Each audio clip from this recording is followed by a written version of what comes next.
kapag kamote rider ka, dapat mabilis ka magpatakbo kahit na wala kang lisensya. Yan. Piga lang ang piga ng sa linya doon kahit na wala kang lisensya. Tapos yung kurbada mo dapat mga 120 over pasyente.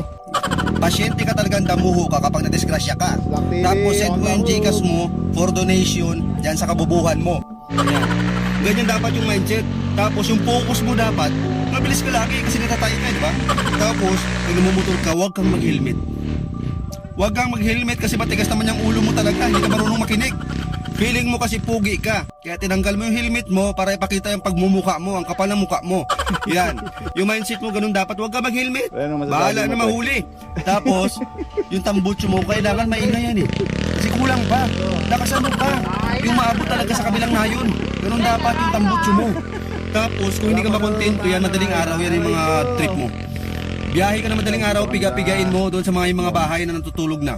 Yan, para magalit sila sa'yo lalo. Diba? Pigain mo. Pabida-bida ka, diba? Akala mo pugi ka? Wow! Saan banda? Diba? Tapos, piga-pigain mo pag hindi ka na kontento, yung tainga mo, ilapit mo sa tambutso, i-connect mo doon. Tapos, pigain mo ng gusto para marinig mo. Para matauhan ka. Ganun dapat yung mindset. Yung focus mo kasi dyan, dapat piga na ng piga. Pigain mo hanggang bahala ka kung saan ka mapunta, bahala ka sa buhay mo. Diba ganun dapat? Tapos yung angkas mo, pag umangkas sa'yo yung angkas mo, makapadasal talaga ng 10 beses. Hindi mo alam kung saan yung punta nito. May patutunguhan pa ba ito o kabilang buhay na? Yung national highway, gawin yung racetrack. Paangat-angatin nyo yung motor nyo. Yan, magpasikat kayo. Kasi nga feeling nyo, kayo yung gumawa ng kalsada na yan. Kayo yung mayari. Ang laki ng ambag nyo dyan, mga 3 simplang. Kasi yung focus mo dapat yan, sa linyador lang. Huwag mong intindihin yung nasa kalsada. Yung kurbada, sagarin mo. Sagarin mo hanggang bangin. Yan, doon ka.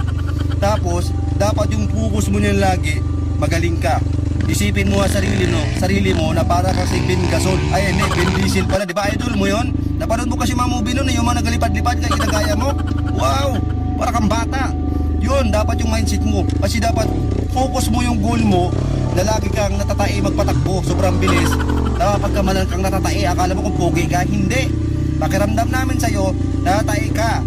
Baka may LBM ka, kaya mabilis ka magpatakbo. Ganun yung pakiramdam namin sa'yo. Huwag mong isipin na magaling ka, hindi ganun. Ikaw lang nag-iisip ng ganun. Walang magaling. Kasi hindi ka pa magaling. Hindi pa magaling yung utak mo, kaya hindi ka magaling. Diyan sa Irawan, marami yan dyan. Yung mga bata dyan na walang helmet lagi, tapos yung chinilas nakalagay sa ulo. Siguro yung ulo nila, yun yung paa nila. Nakita ko dyan nakaraan. Shoutout dyan sa Irawan, Puerto Princesa City. Shoutout dyan sa Police Station 2, Mali-Mali Team. Mali-Mali Team, abangan nyo dyan. Marami nagkakamali dyan sa Irawan. Yan, pwestuhan nyo lagi dyan yung mga kabataan dyan.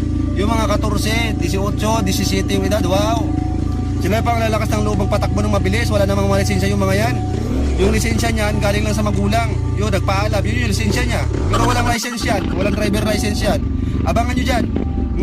Pag nakita nyo, dalhin nyo sa akin. Akong bahala. Anuhin ko lang, i-briefing ko lang ba ng mga kung ano mga technique ba para maging kamuti talaga siya.